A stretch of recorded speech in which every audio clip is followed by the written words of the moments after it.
இல்ல, நான் தலைமையில விருப்ப மனு விருப்ப தொகுதியில 5 தொகுதிகள் நான் கொடுத்தேன். அதுல கடைசி தொகுதியா தான் நான் சிவகங்கையை கொடுத்தேன். அதுக்கு கூட காரணம் என்னன்னு கேட்டீங்கன்னா, நான் கடந்த 8 ஆண்டுகளா இங்க சிவகங்கையில இங்க ஒரு தோப்பு ரெடி பண்ணி அதுல விவசாயம் பண்ணிக்கிட்டு இங்கதான் நான் ஒரு ஓட்டு வீடு கட்டிக்கிட்டு இங்கதான் நான் ஒரு 7-8 வருஷமா இருக்கேன். அதனால படப்பிடிப்பு ஷூட்டிங் சென்னையில இல்லாத நேரங்கள்ல அதிகமா நான் இருக்கிறது இங்கதான். இது என்னுடைய கடந்த 7-8 ஆண்டு கால வாழ்க்கை. சோ இந்த தருவாயில சரி நமக்கு இங்கதான் இதெல்லாம் இருக்கு, வரப்போக இருக்கும், நிறைய பக்கத்துல சுற்றி இருக்கக்கூடிய எல்லா கிராமங்களுக்கும் நல்லது கெட்டதுக்கு எல்லா சமுதாயத்துக்காரங்களும் நம்மளை கூப்பிடுறாங்க. கல்யாணம், காது குத்து, சடங்கு, கோயில் திருவிழா, இப்படி எல்லாத்துக்கும் கூப்பிடுறதுனால அது இப்படி போய் பழகுனதுனால எனக்கு இந்த கிராமத்துல இருந்து நம்ம சென்னைக்கு குடியேறினதுனால எனக்கு அந்த கிராம வாழ்க்கை பிடிக்குங்கிறதுக்காக நம்ம இங்க எழுதி கொடுத்தோம். அது தளபதி அவங்க மதசார்பற்ற முற்போக்கு கூட்டணியில அவங்களுடைய கட்சியில எனக்கு அந்த சிவகங்கை ஒதுக்கி இருக்காங்க. குறிப்பா சிவகங்கைக்கு நான் வந்துட்டு போன இந்த காலங்கள்ல நம்ம பார்க்கும் பொழுது இது சிவகங்கை மாவட்டத்தினுடைய தலைநகரமான ஒரு ஹெட் குவார்டர்ஸா இருந்தாலும் கூட you compare to the near the city like Karaikudi மாதிரி ஒரு ஊரு கூட நம்ம ஒப்பிட்டு பார்க்கும்போது ரொம்ப ரொம்ப ரொம்ப ரொம்ப பின்தங்கி தான் இருக்கு. அதுல ஒன்றும் மாறுபட்ட கருத்து இல்லை. அப்போ ஏன் இதுக்கான காரணங்கள் என்னங்கிற யோசனை எனக்கு சாதாரணமா இருந்துச்சு. பட் இப்ப இறைவனா பார்த்து எனக்கு தளபதி மூலமாக எனக்கு இந்த மக்களுக்கு சேவை செய்யக்கூடிய ஒரு வாய்ப்பை எனக்கு கொடுத்திருக்காருன்னு தான் நான் நினைக்கிறேன். நிச்சயமா நான் காரைக்குடிக்கு நிகராக, காரைக்குடியை தாண்டி ஒரு படி மேலாக சிவகங்கையை வரக்கூடிய 5 ஆண்டுகளில் என்னால தளபதியோட உதவியோடும் மாவட்ட செயலாளர் மற்றும் அமைச்சர் பெரிய கருப்பனுடைய உதவியோடும் என்னால இதை உயர்த்த முடியும் நான் நம்புறேன். காரைக்குடி இருக்கிற எம்பி அவங்க கூட்டணி கட்சியோட எம்பிலே இருக்காரு. அவர் காரைக்குடியை டெவலப் பண்றாரு, சிவகங்கை டெவலப் பண்ண முடியல. அது கூட்டணினால, அந்த கட்சினாலதான் நினைக்கிறேன். அப்படி இல்ல, அது இருக்கலாம். அது அது கூட்டணி கட்சி இல்ல. எனக்கு கேள்வி கரெக்டா சொல்லுங்க. காரைக்குடியில அவர் தான் எம்பி, சிவகங்கை மாவட்டத்துக்கு எம்பி கார்த்திக் சார் தான். காரைக்குடியை சேர்ந்த ஒரு வாஸ்தம் ராம் ஐயா தான் மத்திய அமைச்சராக இருந்தாங்க முன்னாடி. ஆமா, இருந்திருக்காரு. அப்போ இந்த தொகுதி வளர்ச்சி அடையாம இருக்கு. அதுக்கு காரணம் அவங்க தான். இல்ல, அதாவது ஒரு மக்களுக்கான விழிப்புணர்வு இல்லாம இருக்கலாம் ஒண்ணு. ரெண்டாவது அவர் பாசுகுமாரன் அமைச்சரா இருந்த காலங்கள்ல தான் இங்க ஸ்பைசி சம்பந்தப்பட்ட ஒரு சிட்டியை ஒரு ஸ்கீம் போட்டு டெவலப் பண்ணிருக்காங்க. பட் அது இன்னும் ஆக்கப்பூர்வம் மக்களுக்கான செயல்பாட்டுக்கு வரலைங்கிறதா. நேத்து நான் போய் பார்த்தேன். நான் இன்னும் மக்கள்கிட்ட வாக்கு கேட்க போல. ஆனால் இங்க என்னென்ன இது இருக்கு, எது ஆரம்பிக்கப்பட்டது, எதனால முடங்கி கிடக்கு, அதோட நிலை என்னங்கிறத நான் நேரடியாவே இப்ப யாரோ ஒருத்தவங்க சொல்லி கேட்டு நம்ம போய் பேசுறதை விட களத்துக்கு நம்ம நேரா போய் பார்த்தோம்னா தானே சரியா வரும். அதனால நேற்று நான் அந்த பகுதியில போய் பார்த்தேன். அங்க இருக்கக்கூடிய மிஷினரிஸ் அது இது எல்லாம் ஏன்னா உள்ளுக்குள்ள போக முடியல. நான் ஏற்கனவே நான் ஒரு முறை ஒரு 7-8 ஆண்டுகளுக்கு முன்னாடியே நான் அந்த ஸ்பை சிட்டிக்கு போயிருக்கேன். ஏன்னா அது செயல்படாம இருக்குன்னு சொல்லும் பொழுது ஒருவேளை அதை நான் புத்தகைக்கு எடுத்து நடத்தி அதன் மூலமாக ஏதாவது செய்யலாமான்னு அப்ப எனக்கு ஒரு ஆசை இருந்துச்சு. அதுக்காக நான் அப்ப போனேன். இப்போ நம்ம அந்த வேட்பாளராக நிறுத்தப்படும் பொழுது இப்போ அதோட நிலை என்ன அப்படிங்கிற போய் பார்த்தேன். அவங்க கொண்டு வந்திருக்காங்க, செஞ்சிருக்காங்க. இப்ப நம்ம யாரையும் இதுல போய் குறை சொல்றது நமக்கு நோக்கமோ அதன் மூலமாக நமக்கான விளம்பர வெளிச்சமோ தேவையில்லைன்னு நினைக்கிறேன். என்னை பொறுத்தவரை பிரபாகரன் அவர்கள் சொல்றது மாதிரி சொல்லுக்கு முன் செயல், நம்ம செயல செஞ்சு காட்டுவோங்கிறத நான் நினைக்கிறேன். சட்டமன்ற தொகுதியை பற்றி பிரச்சனைகள் என்னென்ன ஆராய்ச்சி இல்ல, நிறைய மக்களும் சொல்றாங்க. உங்களை மாதிரி பத்திரிகையாளர்களும் நிறைய சுட்டி காட்டியிருக்காங்க. அது எல்லாத்தையுமே நான் ஒரு தொகுப்பா ஒரு கிட்டத்தட்ட இது வரைக்குமே நான் எனக்கு ஒரு 23-24 முக்கியமான வெரி வேல்யூபிள் பாயிண்ட்ஸ் எனக்கு நான் கிடத்து வச்சிருக்கேன். இதைத்தான் நான் மக்கள்கிட்ட பிரச்சாரத்துக்கு நான் எடுத்துட்டு போறேன். இதைத்தான் நான் மக்கள்கிட்ட பிரச்சாரமா எடுத்துட்டு போய் இதைத்தான் நான் அடுத்து தேர்ந்தெடுக்கப்படக்கூடிய தளபதியான அந்த ஆட்சி உருவாகும் பொழுது அதான் தளபதியினுடைய கவனத்தை எடுத்துட்டு போயிட்டு நான் நிச்சயமா செயல்படுத்த முடியும். நீங்க ஒன்ன மட்டும் புரிஞ்சுக்கணும், மற்ற வேட்பாளருக்கு எனக்கு வித்தியாசம் இருக்கு. நான் ஒரு கூட்டணி கட்சியினுடைய தலைவராக இருக்கிறேன். ஒரு முதலமைச்சரை ஈஸியாக இலகுவாக அணுகக்கூடிய ஒரு வாய்ப்பு யதார்த்தமாகவே எனக்கு இருக்கு. அப்போ நிச்சயமாக ஒரு சிறப்பு ஒரு நட்சத்திர வேட்பாளராக என்னை இந்த ஒரு நட்சத்திர தொகுதியாக தளபதி அவர்கள் இதை மாத்தி இருக்காங்க. இன்னைக்கு தமிழ்நாடு முழுக்க இன்றைக்கு சிவகங்கை ஒரு முக்கியமான ஒரு பார்வையில இருக்கு. அப்படி இருக்கும் பொழுது நிச்சயமாக மக்களுடைய உணர்வுகளை, தேவைகளை, எதிர்கால சந்ததிகளுக்கான மாணவ மாணவிகளுக்கான எதிர்கால திட்டங்களை நம்ம உடனடியாக நேரடியா முதல்வர் பார்வையை கொண்டுட்டு போயிட்டு அடுத்து இங்க மாவட்ட செயலாளர் அண்ணன் அமைச்சர் பெரிய கருப்பனும் எனக்கு ரொம்ப நட்பா இருக்காங்க, நேர்மையா இருக்காங்க. சோ நிச்சயமா என்னால செயல்படுத்த முடியும், நான் முழுமையா நம்புறேன். உங்க மேல ஒரு சாதி ரீதியாக பின்பம் இருக்கு பெருசா சொல்லிட்டு இருக்காங்க. திமுக ஒரு சமூக நீதி பேசுற கட்சி. நீங்க இப்ப நிக்கும் பொழுது அந்த வாக்குகள் உங்களை விட்டு சதற வாய்ப்பு இருக்கா? இல்லைங்க, என்னுடைய அடையாளம் வந்து நான் ஆரம்பிச்சது வந்து முக்குளம் புலிப்படை, முக்குளத்தூர் புலிப்படை. என்னுடைய தலைவர் இந்த தேசத்திற்காக வாழ்ந்து இன்றைக்கும் வாழ்ந்து கொண்டிருக்கக்கூடிய தெய்வ திருமகன் பசுமன் முத்துராமலிங்க தேவர். அவர்தான் என்னுடைய அரசியல் ஆசான், அவர்தான் என்னுடைய தலைவர், என்னுடைய கடவுள். இதுல மாற்று கருத்தே கிடையாது. ஆனால் அண்ணன் திருமாவளவன் அவர்கள் சொன்னதை போல நான் ஒரு சமுதாய ரீதியான அமைப்பு வைத்திருந்தாலும் நான் எந்த ஒரு சமூகத்துக்கும் எதிரான வெறுப்பு அரசியலை இதுவரை இந்த 17-18 ஆண்டுகளாக நான் செய்ததே இல்லை. நான் என் தலைவரே எங்களுக்கு என்ன சொல்லியிருக்காருன்னா, நாம் யாருக்கும் தாழ்ந்தவர் அல்ல, நமக்கு யாரும் தாழ்ந்தவர் அல்ல அப்படிங்கிறதா அவருடைய உயர்ந்த சிந்தனை. இந்த சமத்துவத்தை, இந்த சகோதரத்துவத்தை, இந்த சமூக நீதியை கிட்டத்தட்ட 80-90 ஆண்டுகளுக்கு முன்பாக இந்த மண்ணிலே விதைத்து அதை கடைசி வரை நிலைத்து வாழ்ந்து காட்டியவர். அதனால எனக்கு என் மேல அந்த பார்வையெல்லாம் கிடையாது. நான் என்னைக்குமே அது மாதிரி நான் இயல்பாவே நான் மனிதனை மதிக்கக்கூடியவன், மனித நேயத்தை மதிக்கக்கூடியவன், மனித அன்பை வந்து நேசிக்கக்கூடியவன். அதனாலதான் என்கிட்ட இவ்வளவு நடிகரா இருக்கேன், நான் இங்க எப்படி வாழ்ந்துட்டு இருக்கேன்னு இங்க சுத்தி இருக்கிற கிராமங்களை போய் கேட்டீங்கன்னு சொல்லிடுவாங்க. அதனால எனக்கு அதெல்லாம் பாதிப்பெல்லாம் வராது. இன்னொன்னு, உண்மை என்றைக்குமே வெல்லும். நான் அதை நம்புறேன். யதார்த்தமும் உண்மையும் என்னைக்குமே வெல்லும். போலிகள் கொஞ்ச நாள் இருக்கும், அப்புறம் காணாம போயிடும். படப்பிடிப்பு துறையில திரைத்துறையில இருந்து வந்திருக்கீங்க. இப்ப பாத்தீங்கன்னா நயன்தாரா, ரீட்டா, நம்ம நடிகர்கள் எல்லாம் அரசியல் வட்டாரத்துல பெருசா பேசப்படுது. அவங்கள சுட்டி காட்டி பேசுறாங்க. இதெல்லாம் எப்படி பாக்குறீங்க? அதெல்லாம் ஒரு அநாகரிகமான செயல் தான். ஏன் என்ன கூட தான் சொன்னாங்க, கூவத்தூர்ல நான் கூழு காய்ச்சினேன், அப்புறம் இது பண்ணேன் கூட தான் சொல்றாங்க. அது நரம்பற்ற நாக்கு என்ன வேணாலும் பேசும். தகுதியற்றவர்களுக்கெல்லாம் நமக்கு பதில் சொல்ல தேவையில்லை. ஒரு நடிகையை நடிகையாக பார்க்கணும். ஏன்னா அவங்களுக்கு இருக்கக்கூடிய அந்த விளம்பர வெளிச்சத்தை இந்த மாதிரி கீழ்த்தரமான சிந்தனைகளுக்கு உயிரூட்டுவதற்கு முயற்சி செய்வது நல்ல விஷயம் இல்லை. அது ஒரு பாவகாரியம். அது நாளைக்கு அவங்களையும் அவங்க குடும்பத்தையுமே அது எதிரொலிக்கும். நீங்க எம்எல்ஏ ஆன சிவகாந்திக்கு என்ன பிரதானமா என்ன செய்யணும்? நீங்க என்ன சொல்றீங்களோ அதை செய்யல. நீங்க தான் மக்கள் பிரதிநிதி, நீங்க தான் மக்கள் ஐயா எங்களுக்கு இது வேணும், அண்ணன் எங்களுக்கு இது வேணும், அண்ணன் இதை எங்களை செய்யணுங்கிற பொழுது அதற்கான வாய்ப்புகளும் சூழ்நிலைகளும் சரியாக இருக்கும் பட்சத்தில் அதற்கான நிதிகளை நிச்சயமாக முதலமைச்சரிடத்துல, துறை சார்ந்த அமைச்சரிடத்துல பேசி போராடி நான் அதை செய்வேன்.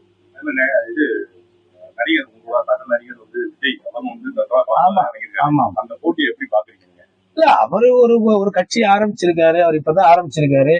இந்த சினிமா படங்கள்ல ஒரு படத்துல சொல்ற மாதிரி, இந்த காதல் படத்துல சொல்ற மாதிரி, இந்த சின்ன கேரக்டர், டாக்டர் கேரக்டர், வெளிநாட்டு மாப்பிள்ளை கேரக்டர், இல்ல ஒரு நண்பன், உயிர் நண்பன் கேரக்டர், அது மாதிரி எல்லாம் அதெல்லாம் கிடையாது. ஸ்ட்ரைட்டா நம்ம ஹீரோ தான் சொல்லுவாங்க. அது மாதிரி அவர் இதெல்லாம் எதுவுமே இல்லை. ஸ்ட்ரைட்டா சிஎம் நாற்காலி தான்ங்கிற ஒரு கனவுல வர்றாரு. அது எந்த அளவுக்கு அதுக்கு மக்கள் அங்கீகாரம் கொடுப்பாங்க அப்படிங்கிறது ஒரு மிகப்பெரிய கேள்வி. ஏன்னா இந்த தமிழகம் வரலாறு, ஏன்னா உலகத்திற்கே தொன்மையான ஒரு நாகரிக வாழ்க்கையை கற்றுக் கொடுத்த ஒரு பேரினம் இது, ஒரு தேசிய இனம். சோ இந்த இடத்துல இந்த மாதிரியான ஒரு நகைச்சுவை காட்சிகள் நடக்குது. இது மாதிரி நிறைய நடந்திருக்கும். அதனுடைய ஒரு பகுதியாத்தான் அதை பாக்குறேன். அவர் ஒரு நட்சத்திரம், ஒரு பெரிய நட்சத்திரமா இருக்கிறனால நிச்சயமாக மக்களிடத்துல அவருக்கு ஒரு அங்கீகாரம் இருக்கும், ஒரு நடிகரா பிடிச்சிருக்கும். இப்ப என்னையே 100 பேருக்கு பிடிக்குதுன்னா அவரை ஒரு 1000 பேருக்கு பிடிக்காமையா இருக்கும். அதுல ஒண்ணும் மாற்று கருத்து இல்லை. ஆனால் அந்த புகழை வைத்து இத்தனை ஆண்டு காலம் நீங்கள் இந்த தமிழகத்திற்கும் தமிழ் சார்ந்த மக்களுக்கும் தமிழுடைய பிரச்சனைகளுக்கும் எதுக்கு நீங்க முன்னெடுத்து வந்தீங்க, எதுக்கு களத்துல நின்னீங்க? அட்டண்டன்ஸ் நான் போட்டேங்கிறது மட்டுமே இங்க சரியா வராது. நீ 100% அட்டண்டன்ஸ் போட்டீங்களா நீங்கிறது ரொம்ப ரொம்ப முக்கியமானது. அதுலயும் முக்கியமான பிரச்சனைகள் நீங்க என்ன பண்ணீங்க அப்படிங்கிற ஒரு கேள்வி எல்லாம் இருக்கு. இதுவரைக்கும் நான் வெளிப்படையாக கேட்கிறேன், இத்தனை ஆண்டு காலம் 33-34 வருஷம் சினிமால இருந்த நீங்க எங்கேயாவது உங்களை எனக்கு விஜய்னு தான் தெரியும். தமிழிசை மாதிரி ஹெச் ராஜா மாதிரியான ஆட்கள் தான் உங்களை மத ரீதியாக உங்களை தனிமைப்படுத்துவதற்காக ஜோசப் விஜய்னு சொல்லிட்டு இருந்தாங்க. ஆனா இன்னைக்கு நீங்க தேர்தல்னு வந்ததுக்கு பிறகு நீங்க ஜோசப் விஜய்னு உங்களை அடையாளப்படுத்துகிறீங்க. அப்போ உங்களுடைய நோக்கம் என்னவாக இருக்கு? எவ்வளவு குறுகிய சிந்தனையாக இருக்கு. இத்தனை ஆண்டு காலம் மத ரீதியாக அடையாளப்படுத்திக் கொள்ளாத நடிகர் விஜய் இன்றைக்கு தன்னை ஒரு கிறிஸ்துவராக அடையாளப்படுத்துவதை உள்நோக்கம் என்னங்கிற கேள்வி மக்கள் கேட்கிறாங்கல்ல. அப்ப அந்த மக்களுடைய வாக்குகளை பெறுவதற்காக நீங்க இப்படி சொல்றீங்களான்னு கேட்கிறாங்க மக்கள். அப்ப அதே மக்கள் என்ன கேட்கிறாங்க, இத்தனை ஆண்டு காலங்களாக இருந்த நீங்கள் ஒரு நாளாவது இந்த கிறிஸ்துவம் சார்ந்த மத நல்லிணக்க விழாக்கள்லயோ இல்ல ஏதாவது ஒரு வழிபாட்டு தலத்திலேயோ இல்ல ஏதாவது ஒரு பண்டிகை காலங்கள்லயோ அந்த மக்களுக்கு ஏதாவது வாழ்த்துக்களை சொல்லியிருக்கீங்களா? இல்ல அந்த மக்களோடாவது நீங்க எங்கேயா நின்றுருக்கீங்களான்னு ஒரு கேள்வி கேட்கிறாங்க. அதே மக்கள் என்ன கேட்கிறாங்கன்னா, சரி இப்ப இவரு ஜோசப் விஜய்னு தன்னை அடையாளம் கட்டுறாரு, அவங்களுடைய அப்பா சந்திரசேகர் இயக்குனர் வந்து கொஞ்ச நாளைக்கு முன்னாடிதான் நான் தாய் மதத்துக்கு திரும்பி விட்டேன்னு வேற சொல்லி இருக்கிறாரு. இது என்ன அவங்களுக்குள்ளே அவங்க அப்பா ஒரு மதம் பையன் ஒரு மதம் பயங்கர குழப்பமா இருக்கு. அப்போ பாஜக செய்யக்கூடிய மத அரசியலை விட மோசமான அரசியலாக இது இருக்குதே அப்படிங்கிற கேள்வியை மக்கள் கேட்கிறார். அந்த மக்களுக்கு நான் பதில் சொல்ல முடியாது. அவர் சார்பா அவர் தான் பதில் சொல்லணும். அவர் தான் அதுக்கு பதில் சொல்லணும். முதல்வர் போகும்போது முதல்வரும் போயிருக்காரு, அதே டயத்துல விஜயும் போயிருக்காரு அதனால. ஆனா முதல்வரை காட்டிலும் விஜய்க்கு வந்து அதிகமான கூட்டம் ஏற்பட்டதா நிறைய செய்தித்தாள் எல்லாம் போட்டிருக்கீங்க. அது மட்டும் இல்ல புலப்பூர் பிரச்சாரத்துக்கு போகும்போது ஆம்புலன்ஸ் உள்ள விட்டாங்க, இடையூறு பண்ணாங்க. திமுக வந்து பிரச்சாரம் நடைபெறாம இடையூறு பண்ணாங்க. அது விஜய் அதனால போயிட்டோம் கூடாது குற்றச்சாட்டு. கூட்டம் குறைவு கம்மி. அதை எப்படி பாக்க? அதாவதுங்க, பலாப்பழம் வச்சீங்கன்னா ஈ மொக்கத்தான் செய்யும். பலாப்பழத்தை ரோட்ல வச்சீங்கன்னா ஈ மொக்கத்தான் செய்யும். அதே நீங்க ஒரு கண்ணாடி கூண்டுக்குள்ள வச்சீங்கன்னா ஈ வெளியில தான் நிக்கும். புரியுதுங்களா? ஒரு நடிகர்னா வேடிக்கை பார்க்க 4 பேர் வரத்தான் செய்வோம். என்ன அது மக்களுடைய இயல்பு. அதனால மக்களை குறை சொல்ல முடியுமா? இப்ப கேரளாவில பாத்துக்கிட்டீங்கன்னா பக்கத்து மாநிலம் கேரளாவில ஒரு நடிகர் போவாங்க, நடிகை போவாங்க, பாப்பாங்க, ஹலோ ஹாய் என்ன எங்கன ஹலோ கண்டு அந்த படம் இவ்வளவுதான். இங்க சாகுறான் பைக்ல போய் விழுகுறான், கூட்டத்துல நெரிசல்ல சாகுறான்.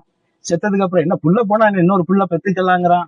இதெல்லாம் நம்ம தமிழ்நாட்டினுடைய ஆச்சரியங்கள். அதனால நீங்க அதை நீங்க பெருசா பண்ண தெரியல. அப்ப இந்த ஆம்புலன்ஸுங்கிற காமெடி வந்து ஏற்கனவே இபிஎஸ்சி ரெகுலரா செய்யற காமெடி தான் அது. ஏன்னா அந்த மாதிரி அவர் பண்ணிட்டு இருக்க காமெடி அன்னைக்கு கூட இன்னைக்கு பிரச்சாரத்துக்கு வந்துட்டு போற வழியில பாவம் ஒரு சின்ன பையன், இள வயசு பையன், ஒரு 23-24 வயசு பையல ஒரு முத்துரையர் சமூகத்தை சார்ந்த ஒரு பையல அடிச்சு சாகடிச்சுட்டு நிக்காம கூட போயிட்டாங்கன்னு சொன்னாங்க. நான் கூட ஆஸ்பத்திரி போனேன்.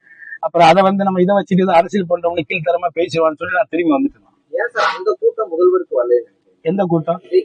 அவர் சொந்த தொகுதியில அந்த கூட்டம் வரல. ஏங்க இப்ப கூட்டம் ஓட்டு தாங்க வாங்கணும். கூட்டத்தை காட்டி என்ன பண்ண போறீங்க? கூட்டத்தை காட்டி என்ன பண்ண போறீங்க? நான் தான் முதலே சொல்லிட்டேன், கரகாட்டத்துக்கு கூட கூட்டம் வருதுங்க. கரகாட்டம் இருக்குல்ல, நம்ம லோக்கல்ல கரகாட்டம் ஆடுறோம்ல, அதுக்கு கூட பாக்குறதுக்கு கூட்டம் வருது.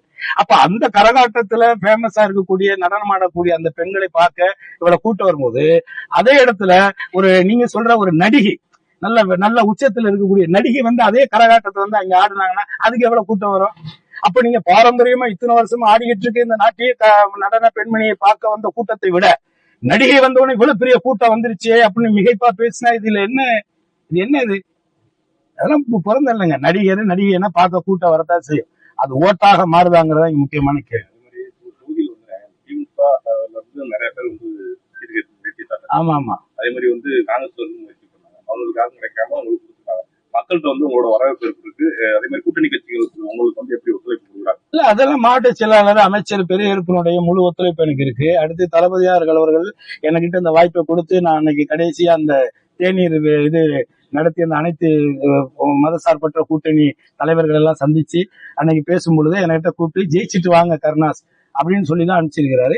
நான் இந்த மண்ணை நம்புறேங்க. இது நான் சொல்றேன், அடிக்கடி சொல்றதா, வரலாற்றிலேயே வெள்ளையர்களிடம் இழந்த மண்ணை மீட்டெடுத்த பெருமை கொண்ட மண் உலகத்திலேயே இந்த சிவகங்கை மட்டும்தான். குறிப்பா இந்தியாவிலேயே வெள்ளையர்களிடம் இழந்த மண்ணை மீட்டெடுத்த பெருமை இந்த சிவகங்கை மண்ணுக்கு மட்டும்தான் இருக்கு. அதே மாதிரி 10-15 ஆண்டுகளாக உதயசூரியன் வெற்றி பெறாமல் இருக்கக்கூடிய இந்த சிவகங்கை சீமையில் மாண்புமிகு தமிழக முதலமைச்சருடைய அவருடைய செயல் திட்டங்கள், கடந்த 5 ஆண்டுகளில் அவர் செய்த சாதனைகள், இப்பொழுது அவர் அறிவித்திருக்கக்கூடிய 524 தேர்தல் வாக்குறுதிகள், இதுகளை முன்னிலைப்படுத்தி பெண்களிடத்திலே அவர் செய்த திட்டங்களை முதன்மைப்படுத்தி வாக்கு சேகரித்து இந்த மண்ணிலே உதயசூரியனினுடைய வெற்றி வேட்பாளராக கருணாஸ் ஆகிய நான் வெற்றி பெறுவேன் என்பதை நான் முழுமையாக நம்புறேன். இப்ப வந்துட்டு விஜய் வந்துட்டு சொல்லியிருக்காரு, வந்து திமுக ஆட்சியில் இருக்கிறவங்க மேல வழக்கு இருக்கு, நான் இருக்கிற கேண்டிடேட் மேல எந்த ஒரு வழக்கும் இல்லை அப்படின்ற மாதிரி சொல்லியிருக்காங்க. அவர் மேலே வழக்கு இருக்கு, அவர் மேலே வருமான வரி கட்டாத வழக்கு இருக்கு. அதை பத்தி பேசுறதுக்கு அதுக்கு ஒரு தகுதி வேணும். உங்க மேல நீங்க வழக்கு வச்சுக்கிட்டு அவங்களுக்கு இருக்கு இவங்களுக்கு இருக்கு இதெல்லாம் பேசிக்கிட்டு நீங்க நினைக்கிறீங்க? நீங்க என்ன அரசியலை மையப்படுத்த நினைக்கிறீங்க? சும்மா திமுக குறை சொல்லிட்டு நீங்க ஆளாகலாம்னு பாக்குறீங்களா? இது ஒரு அரசியல்? அது இதெல்லாம் ஒரு மட்டமான அரசியலுங்க. இப்ப நேத்து அன்னைக்கு வந்து முதலமைச்சர் ஒரு 4 வருஷம் கும்பிட்டு விழுந்து முதலமைச்சரானவர் வந்து வாக்கு சேகரிக்க வர்றாரு. ஆனா ஆம்புலன்ஸ் உள்ள வர்றாங்க, உள்ள விட்டு இதை பண்றாங்க. அடிபட்டு ஒண்ணு தூக்குறதுக்கு ஆம்புலன்ஸ் போகத்தானே செய்ய. என்ன மட்டமான அரசியல்? சும்மா ஒரு எதிர்கட்சி குறை சொல்லுங்க, நியாயமா ஆதாரமா கரெக்டா ப்ராப்பரா சொல்லுங்க ஒரு விஷயத்த. நீங்க திட்டமிட்டு பாருங்க. கரூர்ல இருந்து இவங்க ஷூட்டிங் எடுக்கிறதுக்கு டிராமா பண்ணி கடைசி அத்தனை பேரை சாகடிச்சுட்டு தொடர்ச்சியா செய்யற ஒவ்வொரு காரியத்துக்கு வந்து சும்மா சும்மா அரசாங்கத்தை குறை சொல்லி டிஎம்கே குறை சொல்றது, முதலமைச்சரை குறை சொல்றது தப்புன்னா நானே சொல்லுவாங்க. இதுல என்னங்க இருக்கு? நம்ம என்ன இதை வச்சு குழப்பம் நடத்துறதுக்கு வந்திருக்கோம்? அதெல்லாம் ஒரு மட்டமான அரசியல் தம்பி, அதை விட்டுருங்க. திமுக கூட்டணியில இருக்கீங்க நீங்க. ஆமா திமுக கூட்டணியில் வெள்ளன்னு சொல்லியிருக்காங்க. ஆமா. ஹீரோல வந்து இளவரசருக்கு அவரோட சுடர் நீங்க முன்னுடைங்களா? புரியல. உதயநிதி ஸ்டாலின் மறுபடியும் முதல்வராக வர்றதுக்கு நீங்க முன்னுடைங்களா? நிச்சயமா சொல்லுவேன். இந்த ஆட்சி நிச்சயமாக சிறப்பாக நடக்கும். கடந்த 5 ஆண்டுகளுடைய சிறப்பான ஆட்சியினுடைய வெளிப்பாடு குறிப்பா பெண்களிடத்தில் ஏற்பட்டிருக்கக்கூடிய ஒரு நம்பிக்கை, அது வந்து தொடரும் பட்சத்துல, இந்த 5 ஆண்டுகள் தொடரும் பட்சத்துல அடுத்ததாக அந்த மக்களுக்கு சேவை செய்யறோம், மக்களுக்கான திட்டங்களை செயல்படுத்துறோம். அப்படி இருக்கும் பொழுது அந்த மக்கள் திருப்தி அடையும் பொழுது ஆட்சி, அந்த அரசு திராவிட முன்னேற்ற கழகத்துடைய ஆட்சி தொடர்றதுல என்ன இது இருக்கு? சந்திரசேகர் பையன் டைரக்டர் பையன் நடிகனா வரம்புறதுக்கு தகுதி இருக்கும் பொழுது தளபதியாருடைய பையன் அடுத்து அரசியலுக்கு வரதுல என்ன தடை இருக்க போகுது? கருணாசுங்கிற நடிகருடைய பையன் டைரக்டராகவும் நடிகனாகவும் இந்த சினிமாக்குள்ள வரும் பொழுது ஏன் கருணாசுடைய பையனுடைய பையன் வரக்கூடாதுன்னு ஏதாவது நியதி இருக்கா? இது இருக்கா? சட்டம் இருக்கா? ஒண்ணுமே இல்லையே. அது அவங்களுடைய திறமை. காலேஜ் எல்லாரும் வச்சிருக்காங்க, எல்லா காலேஜ்லயுமே அதிகமா மாணவர்கள் போய் சேர்றாங்க, தகுதி வாய்ந்த கல்லூரியில தான் போய் சேர்றாங்க. அதை நம்ம முழுமையா பார்க்கணும்ல. அது வந்து முழுக்க திறன், நிர்வாகத்திறன், அவங்களுடைய பொது அறிவு, அந்த அரசியல் அனுபவம், இப்படித்தான் பார்க்கணும். அப்படி பார்த்தீங்கன்னா விஜயை விட அரசியல் அனுபவம் உள்ளவன் நான் தாங்க. விஜயை விட அரசியல் அனுபவம் உள்ளவன் நான் தான். நீங்க என்ன தேர்தல போட்டியே போடல, நான் ஏற்கனவே போட்டி ஜெயிச்சு 5 வருஷம் மக்களுக்கான சேவையை நான் பண்ணிருக்கேன். அதனால நீங்க ஹீரோவா இருக்கிறதுனால நீங்க காமெடியன் தான் ரியல் ஹீரோ. அதை முதல்ல நீங்க புரிஞ்சுக்கோங்க. நன்றி. அவர் ஏன் போடுறாரு? நான் தான் ஹீரோ, சிங்கிள், ஒன்லி சிவகங்கை. நானே இவ்வளவு கான்பிடண்டா இருக்கும் பொழுது நீங்க தான் ரொம்ப பெரிய ஆளாச்சே. எதுக்கு அப்புறம் 2 இடத்துல? ஒருவேளை இங்க போனா அங்கேயா? 2மே போயிடும்.